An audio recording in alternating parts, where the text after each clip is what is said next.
বগুড়ার সারিয়াকান্দিতে অবৈধভাবে বালু উত্তোলন করায় এক নারীর 50,000 টাকা জরিমানা আদায় করেছে ভ্রাম্যমাণ আদালত।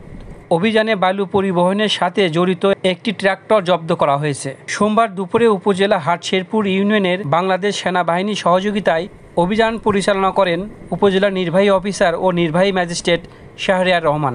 জানা যায়, তহিদুল ইসলাম ও তার স্ত্রী সেতু আক্তার উপজেলা হাটশেরপুর ইউনিয়নের হাসনাপাড়া স্পার এবং নিজ বলাইল স্পার থেকে কয়েক মাস ধরে অবৈধভাবে চর কেটে বিট বালু উপজেলার বিভিন্ন এলাকায় বিক্রি করে আসছিলেন।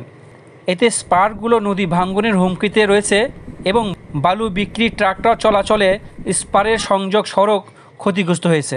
এই বিষয়ে উপজেলা নির্বাহী অফিসার ও নির্বাহী ম্যাজিস্ট্রেট শাহরিয়ার রহমান বলেন, সারিয়াকান্দি সেনা ক্যাম্পের পক্ষ থেকে তারা অভিযান পরিচালনা করে। তো এখানে একটি অবৈধভাবে বালি উত্তোলনের একটি ঘটনা তারা হাতে নাতে আসামি সহ তারা এখানে ধরেছে।